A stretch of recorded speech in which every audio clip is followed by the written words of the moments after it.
Ahora vamos a hablar. Bueno, continuamos con el siguiente tema, siempre con el doctor Caviglia, desafíos en el manejo de los sangrados en el paciente con hemofilia. Adelante, doctor. Sí. Lo mismo, como les dije hoy, la enfermedad de la hemofilia es rara, ¿sí? Aparece la hemofilia A una cada 5.000 nacimientos y la hemofilia B una cada 30.000. Son más frecuentes, son casi todos hombres. Para ser una mujer tiene que ser la madre portadora y el padre ser hemofílico. Es la única manera de que pueda nacer una mujer hemofílica. Y la gravedad de la enfermedad puede ser leve o moderada de acuerdo a la concentración de factor que tiene. Y como les dije, la posibilidad del inhibidor, que puede ocurrir entre el 20 al 40%, fundamentalmente complica la evolución de la enfermedad. Los pacientes que se miden en unidades Bethesda, porque fue el hospital de Bethesda donde se hizo la medición por primera vez de las unidades, cuando tienen menores de 5 unidades, lo pueden tratar con un factor 8 o 9 normal, pero cuando es mayor de 5 unidades, requiere el uso de agentes bypassantes. Como les dije hoy, es una enfermedad hereditaria que tiene tratamiento efectivo. El tratamiento temprano produce menor daño articular. Fíjense, dos pacientes, uno de los de arriba con acceso al tratamiento, donde ustedes ven que un chiquito ya de 3 años tiene la pelota de fútbol, y abajo un chico sin acceso del tratamiento en el interior del país, donde es un discapacitado total.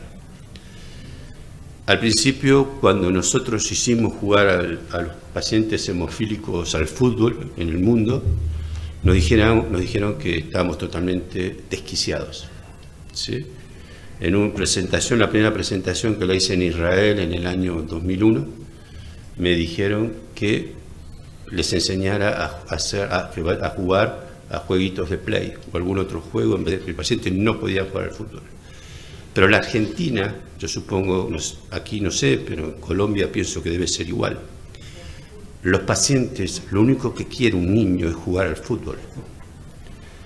Y lo peor que lo daña al niño, lo que lo siente diferente por ser hemofílico, es no poder jugar al fútbol.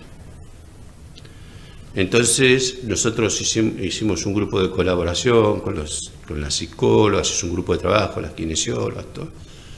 Y iban a los colegios y le explicaban a los compañeros que por qué manera tenían que jugar al fútbol con su compañero hemofílico. Y si bien los mismos compañeros del grado eran los que los cuidaban. Y después hicimos una ley para hacer cómo jugar, se llama el hemofútbol, que fue presentado con resultados. Usamos 65 pacientes de la fundación que jugaban al fútbol en un campeonato dentro de la fundación, entre ellos. Y la verdad, las complicaciones fueron muy bajas, haciendo tratamiento preventivo y todo, y con referí. Yo era uno de los referí, la kinesióloga era el otro referí. Íbamos todos los sábados a la mañana con ellos a jugar al fútbol. Y los controlábamos que no hicieran excesos, no se puede cabecear, la pelota tiene que ir siempre por debajo del pecho, no se puede hacer foul. Pero bueno, y la verdad fue extremadamente efectivo y fue muy buen resultado. Por eso el primer concepto de tratamiento es que el tratamiento del paciente debe ser temprano y efectivo. ¿Y por qué hay que convencer de esto a los administradores hospitales, al Seguro Social? Porque el paciente tiene que tener el factor hemofílico, antihemofílico en su casa, ¿sí?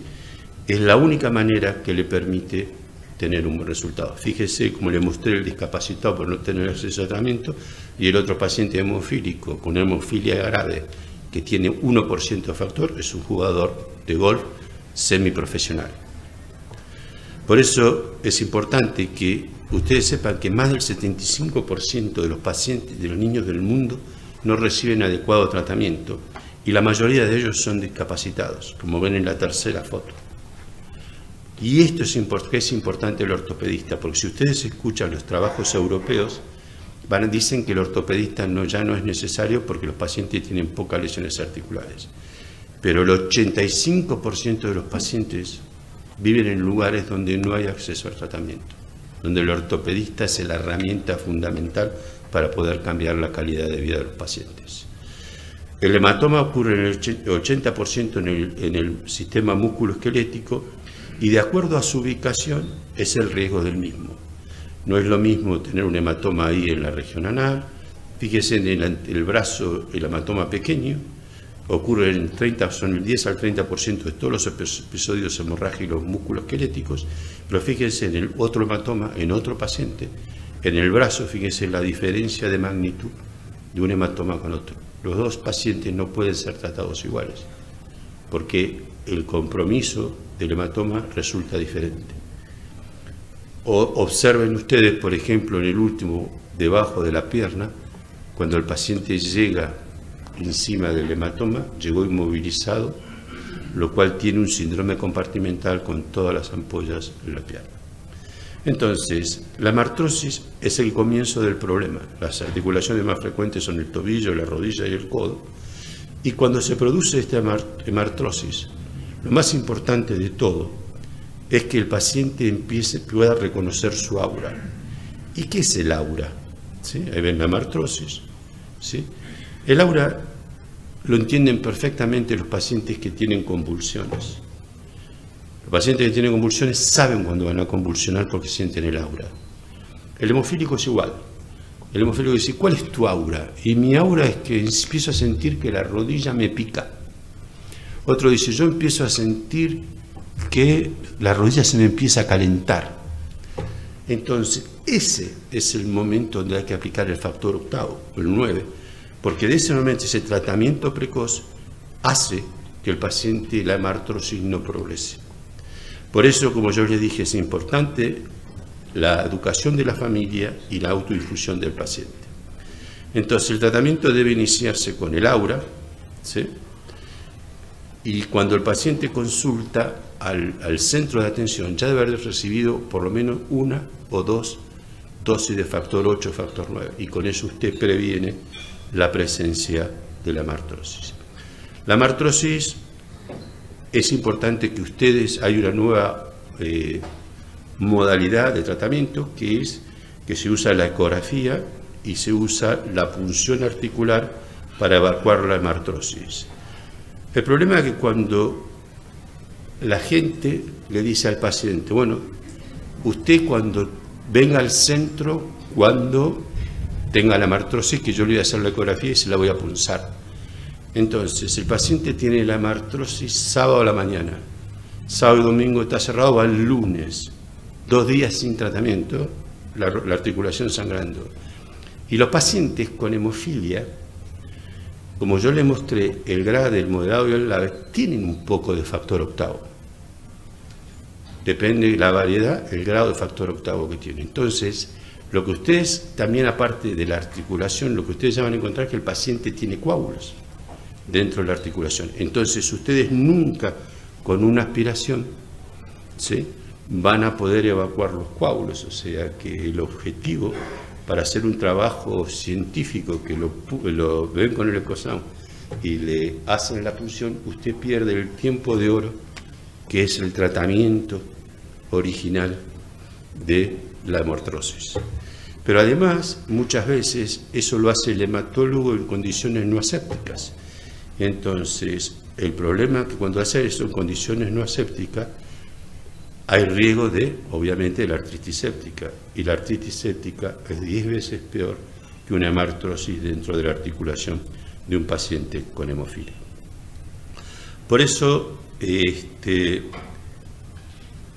que avancemos con esta, porque esto es más para estas son clases para la gente que hace puramente hemofilia.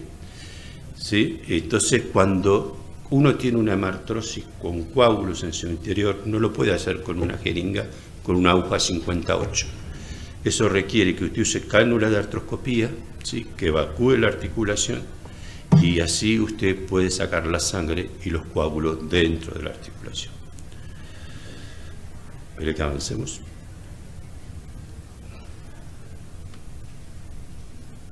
Espere que está bloqueado.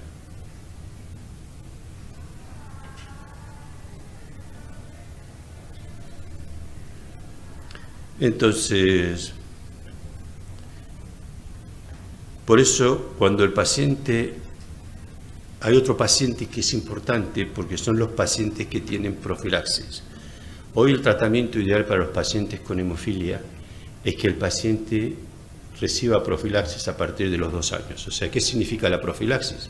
Que recibe 2 o 3 veces por semana el factor que lo hace un paciente sano, ¿sí? El problema de eso es que las hemartrosis que ocurren son hemartrosis subclínicas. Entonces el paciente lo que generalmente siente es algún disconfort en su articulación, que si usted lo interroga bien, el paciente dice, sí, cuando me di la nueva dosis de la profilaxis se me fue el dolor. Esa es la hemartrosis subclínica.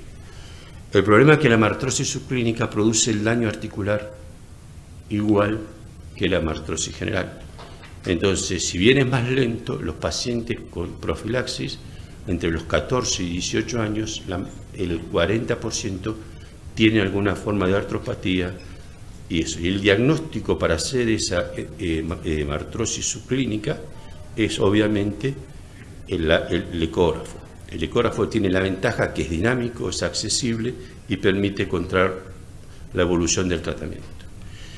Lo importante es que la hemartrosis en los pacientes, la hemofilia, para que ustedes entiendan este slide, cuando el paciente tiene 3 sangrados articulares dentro de su articulación, ya se llama una articulación blanco, y ese paciente, si son en menos de 6 meses, va a desarrollar artropatía.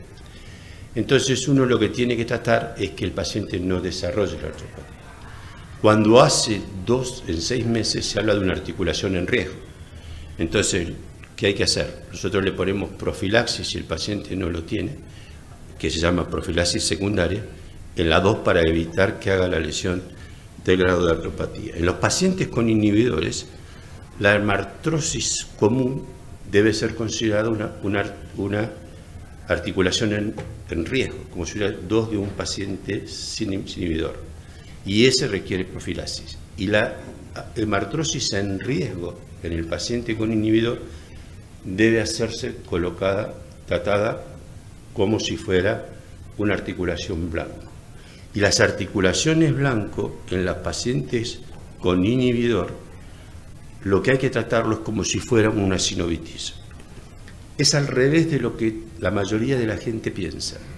El tratamiento del paciente con inhibidor tiene que ser más temprano y más agresivo para evitar que los pacientes se deteriore su articulación.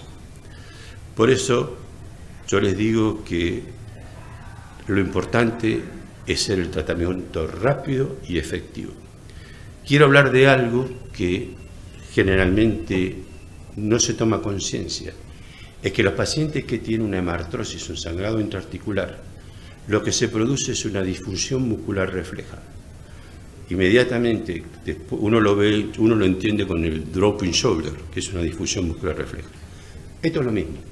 Lo que se produce en la rodilla es una inhibición del músculo cuádriceps, por lo cual la rodilla va a la flexión, en el codo del tríceps, por lo cual el codo va a la flexión, y en el tobillo del tibial anterior, por donde viene el Aquiles, y el pie va a la flexión.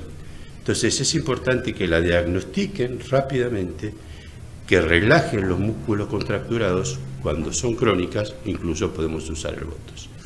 En consecuencia, también tienen los pseudotumores. Los pseudotumores son tumores que crecen en forma expansiva. Fíjense en un tumor acá en el ilíaco, y cómo todo empieza a destruir toda la pared cortical del ilíaco. Esto después hace una necrosis de la piel, esto después se expone, el pseudotumor se infecta, hace la septicemia y el paciente se muere. Esto también debe ser tratado rápidamente y precozmente para evitar la lesión. En síntesis, hay que tratar a los pacientes con hemofilia rápido, ¿sí?, y eficazmente, para evitar que los pacientes no se discapaciten. Bueno, muchísimas gracias.